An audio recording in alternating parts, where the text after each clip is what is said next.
Is Dak Prescott holding the Dallas Cowboys back? All that and more in this episode of the Locked On Cowboys podcast. You are Locked On Cowboys, your daily Dallas Cowboys podcast. Part of the Locked On Podcast Network, your team every day. Locked on Cowboys. Locked on Cowboys. Welcome back to the Locked On Cowboys podcast, part of the Locked On Podcast Network, your team every day. We'd like to thank you for making us your first listen of the day. Today's episode is brought to you by Jase Medical. Empower yourself when you purchase a Jase case, providing you with a personal supply of 5 antibiotics that treat over 50 infections.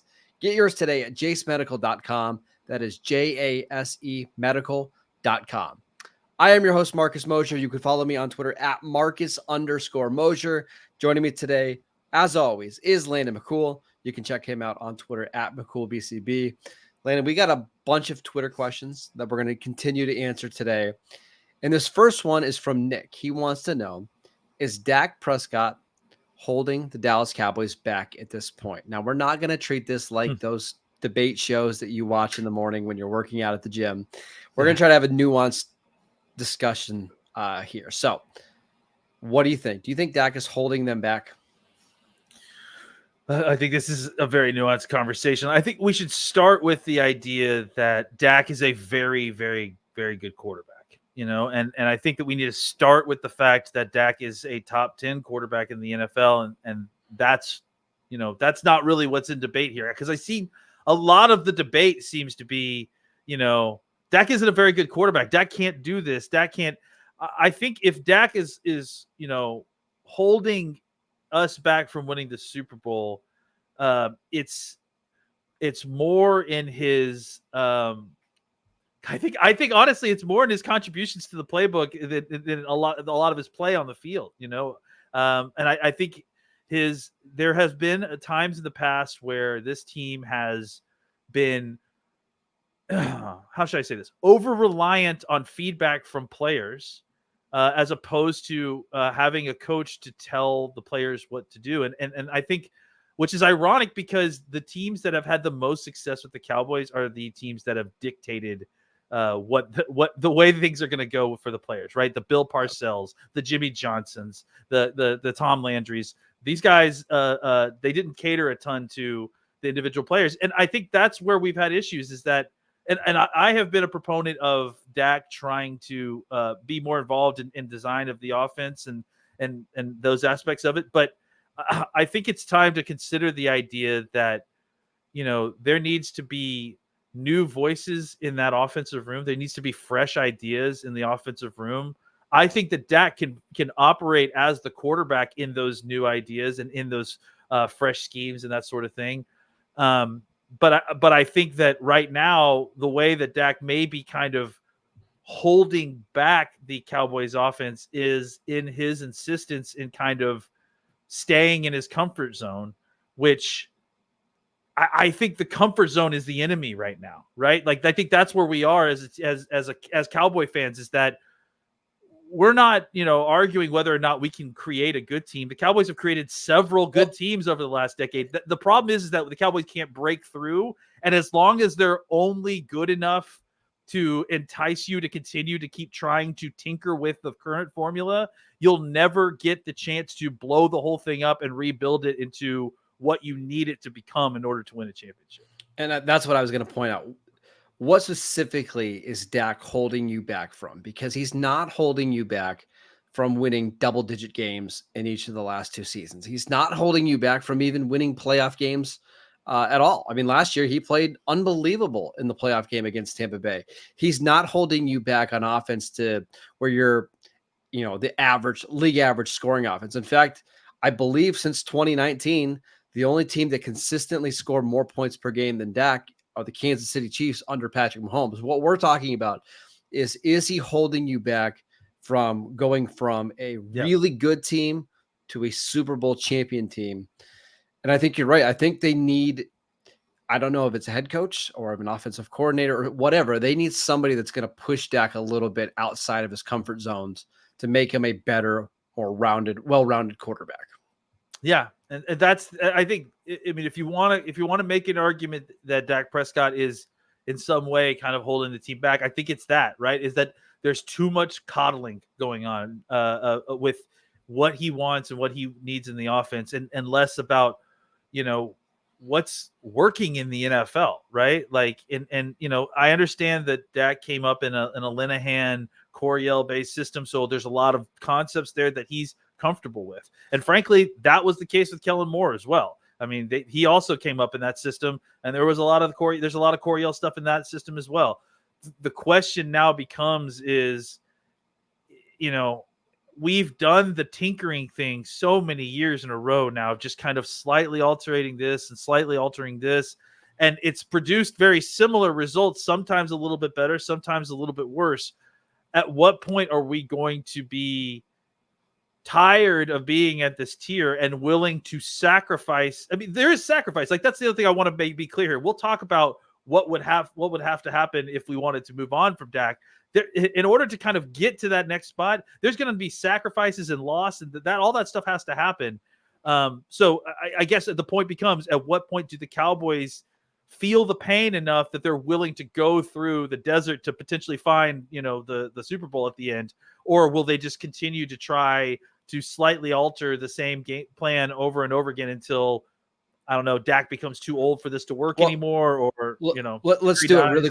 We got a question here. What does an off ramp look like for Dak Prescott? I'll run through the options really quickly. Yeah. Obviously, he's going to be your starter for the rest of this year.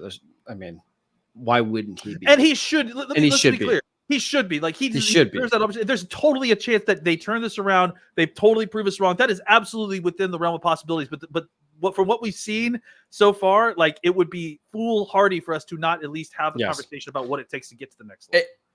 Again, if the Cowboys make the playoffs again and win a playoff game and fall short to the Eagles or the 49ers, I still think you give him another chance, because it's really hard to get to a 10, 11, 12 win team every year. But if the Cowboys go 8-9 and miss the playoffs, at least then you have the conversation. And here's the conversation.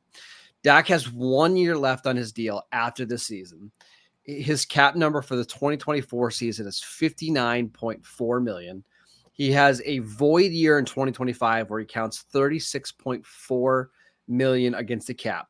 If you trade or cut him straight up, he would cost the Cowboys $2.4 million against the cap in 2024, but it would save you $37 million-ish in 2025.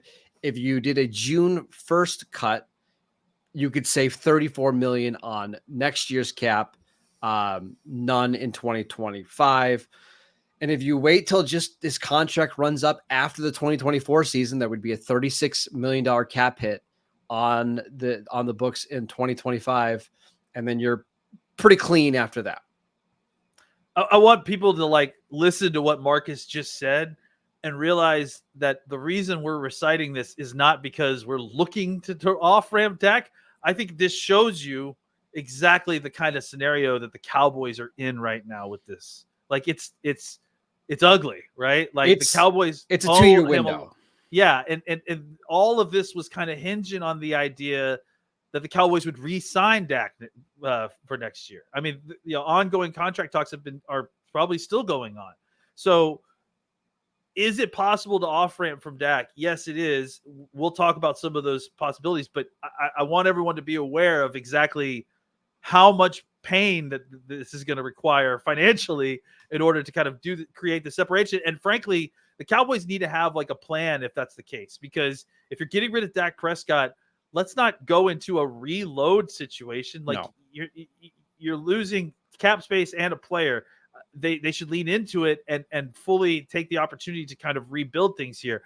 You and I talked about the numbers before the show, and both basically came up with the idea that, frankly, the best case scenario, if you're actually planning to do this, if you actually decide to go through this, would be a trade to some team that needs a quarterback. The problem is that you're going to take a bath in the compensation because you're trading away his contract, not just the player. And all the people that got upset about, some of the Amari Cooper trade stuff, as far as compensation, we're probably going to be really upset about the Dak compensation if he gets traded. But again, this is about trying to get this money off the books more than necessarily getting compensation for that player at that point. And it puts you in a situation where you're still got whatever $40 million or whatever it is in dead money on your cap, $46 million on dead cap on your space. You don't have a starting quarterback, and you have maybe an extra second or third round pick. It's not exactly enticing. No. But if that's why you need Dak to work out. You got to figure out a way to make Dak in the offense play better. I mean, that's really as simple as it is. That's the best case scenario. Get Dak back to playing the way he was last year, and hopefully even a little bit better, because otherwise the options are pretty bleak. Later, I want to talk to you about the safeties, because the Cowboys safeties really struggled in week 5. We will do that next. This episode is brought to you by eBay Motors. Our partners at eBay Motors have teamed up with Locked On Fantasy Football host Vinny Iyer to bring you some of the best fantasy picks each week, all season long. Whether you're prepping for a daily draft or you're scouting the waiver wire, each week we're going to provide you the players that are guaranteed to fit on your roster. So let's see who Vinny has picked out for us in this week's eBay's Guaranteed Fit Fantasy Picks of the Week. It's Matt Stafford. Stafford has been passing a ton all season long for the Rams, but recorded his first 2-touchdown game of the season in week 5 against the Eagles. Now that Cooper Kupp is healthy with Puka Nacua and Tutu Atwell, this is a awesome wide receiver core that could have an even bigger game at home against the Cardinals' pass defense. Sean McVay has his veteran quarterback rolling, and Stafford won't disappoint in week 6. With his young receivers balling to help Kupp, Stafford has quickly become a rejuvenated fantasy asset for 2023, and bigger days are coming. Vinny Iyer from Locked On Fantasy Football is going to help you win your fantasy championship, and eBay Motors knows that a championship team is about each player being a perfect fit. The same is true with your vehicle. With over 122 million parts for your number one ride or die, you can make sure that your ride stays running smoothly. Brake kits, LED headlights, roof racks, bumpers, whatever your baby needs, eBay Motors has it. And with eBay Guaranteed Fit, it's guaranteed to fit your ride the first time, every time, or your money back. Plus, at these prices, you're burning rubber, not cash. Keep your ride or dive alive at ebaymotors.com. eBay Guaranteed Fit only available to U.S. customers. Eligible items only. Exclusions apply. Welcome back to the Locked On Cowboys podcast. We want to let you know about the Locked On NFL Kickoff live show. Each Friday, Locked On will go live at 2 p.m. Eastern on every Locked On NFL YouTube channel. Hosts Tanitra Batiste, Jarvis Davis, and Kyle Krabs will break down every game on the NFL slate to get you ready for your team's matchups, your fantasy lineups, and your betting angles, and so much more. Plus, get in-depth local analysis from our stable of NFL hosts across the country who know these teams better than anyone else. Find Locked On NFL Kickoff live every Friday at 2 p.m. Eastern Time on any Locked On NFL YouTube channel. All right, Lena, let's answer some more Twitter questions. We've got a couple about the safeties. A couple of people want to know, did the Cowboys make a mistake giving Donovan Wilson and Jayron Kearse deals? Both players really struggled in week 5. Yeah, I mean, I think it's easy to be upset with the play after 1 week and to kind of retroactively go back over contracts and stuff. I feel like Kearse has had some issues, I would say, multiple weeks now. Wilson, I'm less concerned about. I think, he's still working his way back from a calf injury. He's, still trying to figure things out that way. He's probably not 100% healthy. I think that Wilson has been up and down, which is, that's not even Wilson.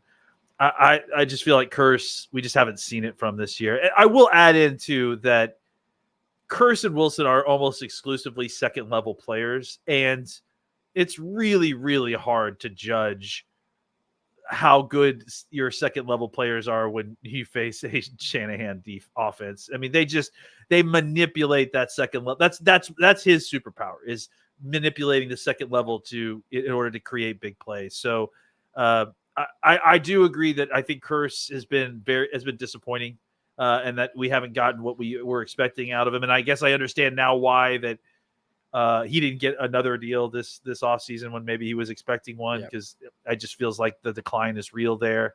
But I think Wilson is what he is. I think, he's a high variance player. It's just as a high variance player, and you'll take the penalties as long as you're getting the big plays as well. I would like to see a couple more big plays from Wilson so far this year. But I know that they will come, and I think Wilson, it's like he's got to clean up the stupid penalties though. That was. I understand that was kind of borderline, but you're about to get off the field on that third down. And the taunting one by Jayron Kearse also, like it didn't end up getting accepted, but what are you doing? Like, why are you standing over a receiver taunting for several seconds after a play? Yeah. And then the offsides. The offsides one, I just don't get it all. Here, the Kearse deal especially was not a bad deal in hindsight because last year he played well when he was healthy, and the number's so small. So I get it. Yeah. The Donovan Wilson one's a more expensive deal, but it's hard to judge it because he got hurt in training camp, missed the first 3 games of the season, and then he got hurt again in this one. So, I mean, yes, hindsight is 2020 when it comes to injuries, but we haven't seen him fully healthy yet to make an accurate assumption of where he's at. My thing is, I think Dan Quinn and the rest of the Cowboys coaching staff maybe needs to adjust some of these snaps. I don't think Jayron Kearse is somebody who you should just write in pen for 95% participation in every game, regardless of opponent. I'm pretty tired of seeing Israel Mukammu's name on the inactive list weekend. It makes no sense. Yeah, and I think that especially with the way that Kearse is playing, we've already got Thomas active. I mean, look, that's the thing that I think is frustrating here is that you're one of the few teams that have options here. Yeah. Right. Like you've got safety depth. If you don't like one of those guys particularly well, I understand he's a verbal leader on this defense, but I don't care. Get a guy out there who can play. Like, you can rah with your 25 snaps as opposed to 40 snaps. Like we need guys out there who are just going to be where they're supposed to be. That seems to be the problem on offense and on defense, is that you need some more reliability out of these players. The Cowboys previously have had very young teams in the past, but somehow have found ways to get reliable play out of those young players. Think about Deron Bland. I mean, Bland was a rookie 5th round pick starting out in corner, playing at a higher rate of man coverage than probably most veterans in the NFL. And did he get burned a couple of times? Yeah, but he also led the team in interceptions. And beyond that, too, he was reliable. And I think that's the thing that we're missing from some of the veterans on this play. Michael Gallup, like, come on, man. Just do the simple part of your job. Kearse, do this. Line up correctly, Kearse. Like, don't taunt the guy who's on the ground when you've got off the field. And that's the thing. Like, if you're going to beat a team like the 49ers, you need your role players to do their roles and not hurt you. And for a couple of those guys to step up. And for the most part, all of your role players were either negatives or just disappeared on Sunday. It wasn't even just like they were zeros. It was like they were negatives. They were in Gallup's case, he was a negative because you were force feeding him the ball. It turned into an interception. You threw a YOLO ball. I was watching it today. They were the Cowboys the first down and 10 from their own 2-yard line. And they threw a YOLO ball down the sideline, and Gallup just jogged his route the whole time. Like, there was no effort to try to create any separation. Yeah. I mean, again, why you're throwing a YOLO ball from the 2-yard line on the second drive of the game or whatever it was, that's another question. They did it last year in the playoffs to CeeDee Lamb, and CeeDee Lamb created separation and made a big chunk play. Gallup acted like he was just out for a jog like that. There was no urgency in the route at all. Why are you throwing that play to Gallup? I don't know, but yeah. And maybe that's it, right? Is that now it's time to see, and each of those guys have an analog, right? Now it's time to see more Israel Mukammu. Now it's time to see more Jalen Tolbert because, if you're going to make rookie mistakes, I'll play the young guys, man. Yeah. Like it's the old, thing about the scout, the guy that runs to first. You got 2 guys who run to first at the same speed, one with perfect form and one with not so perfect form. Which one you taking? I'm taking the one without perfect form because I can make them better and speed them up. That's where we are with these rookies. You know what? Yep. They aren't as seasoned. They aren't going to make. They're going to make more mistakes. But if my vets are making mistakes like that, anyways, I'll put the rookies out there and then hope for the upside, and we'll get better play out of them because you need reliability, and if you're not getting it from either side, then play the young guys. Really quickly on Michael Gallup, can I read you his cap numbers the next 3 years? I wish you wouldn't. I'm going to anyways. Yeah. 13.8 million in 2024. You can Okay. cut him and save 800,000. In 2025, 15.8 million. You could cut him and save 7 million. 2026, 2026, 15.8 million. I mean, honestly, by wide receiver numbers, by the time that rolls out, that may not be unreasonable. But the problem is that you're not getting consistently good Michael Gallup play. I think you look. It's not like we haven't seen Michael Gallup play well since the injury. I think he had a really great game the other week. But it's about the consistency. It's not there every game to game. We need a higher floor. Yeah. All right, let's answer another question about Stefon Gilmore. Somebody wants to know: does he look good, or is he showing signs of being washed? We will get to that next. This episode is brought to you by Jase Medical. Everyone should be empowered to care for themselves and their loved ones during the unexpected. That's why Jase Medical offers the Jase case. The Jase case provides 5 life-saving antibiotics for emergency use and gives you a peace of mind so that you are not just hoping that you have access to medication in the case of an emergency. Jase Medical makes sure that you have the medication in hand. Jase Medical is simple. They handle everything from the online evaluation to licensed pharmacy medication delivery and ongoing consultation and care. Don't get caught unprepared. Get $20 off on these life-saving antibiotics today from Jase Medical by using our promo code LOCKEDON at checkout at jasemedical.com. That is JASE medical.com. All right, Landon, our last question here comes from Tag. He wants to know, based on your guys' film study, is Stefon Gilmore playing well, or is he showing signs of being washed? It's not always very binary, guys. Like sometimes it's a scale of things.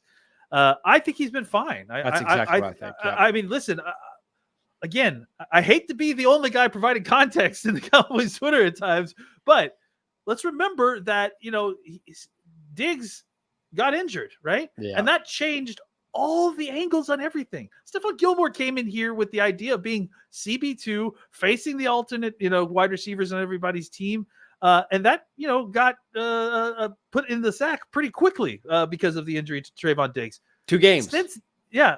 And so, he basically has since played pretty well. The Cowboys pass defense overall it's not like they've been eaten alive. I mean, the San Francisco game was probably more of a case of that, but I don't even know that a lot of that was Stefon Gilmore. It wasn't the corners' fault. I think the corners played fine in that game. It was really the safeties and the linebackers. The Cowboys played so much zone in that game, and they killed them. He's averaging, I think, less than 50% of his targets, at him converted. The passer rating against him is not very good. He's got an interception. He's got several pass deflections. He's been good. Like I don't think he's the solid, least of your problems. He's been solid plus. Yeah, he shouldn't even be mentioned at this point. Yeah. Like the list of things that are going wrong, he's not even on that list. When they tweet out the list of laundry list of problems, Stefon Gilmore should not be on that list because I think he's played. Has he exceeded expectations? No. Has he met expectations? I think so, considering the fact, again, that the whole idea of him coming here was the excitement was around him being the second cornerback. He got thrust into the first cornerback, and guess what? He's doing fine. The Cowboys aren't getting killed through the air by their cornerbacks. No, that's exactly the way I feel. Like, is this the best cornerback room in the NFL? No, not anymore. I think they had a chance to be with Diggs, but they are doing well enough to win you games. It's just the safeties and the linebackers and the defensive tackles have been all up and down depending on the week. Now we'll see against the Chargers. I'm curious to see how the Cowboys match up with them because there's no Mike Williams. Keenan Allen is their number 1 receiver. He plays exclusively in the slot. Yep. So how did Jordan Lewis, or if they want to play Deron Bland, how do they match up against the Chargers? I want to see, but it's just not a spot that keeps me up at night worrying about. Like, trust me, there's a million other things to worry about besides Stefon Gilmore right now. And besides the fact that also the passing issues. If your pass rush is playing the way it's supposed to be playing, then this is not as much of a problem. The reason San Francisco was able to throw the ball over the yard was because Purdy had all day to throw the ball, which that's the issue. That was that. There's no reason with our defensive line that should have happened. They're supposed to be the tip of the spear of this team. And they didn't play like that in this last game. All right, that is it for today's show. We want to thank you for making Locked On Cowboys your first listen every day. On tomorrow's show, we've got another crossover. I know it's a little bit early with the Cowboys playing a Monday night game, but a really good conversation with Locked On Chargers guys over there. So make sure you check it out. We might have talked about Kellen Moore a little bit. I was going to say whether the Cowboys miss him or not. So make sure you check that out. We are free and available on all platforms. Check out the show on YouTube. Go follow Landon on Twitter or X or whatever you guys want to call it now. @McCullough BCB. I'm @Marcus_Mosher. We'll see you guys next time.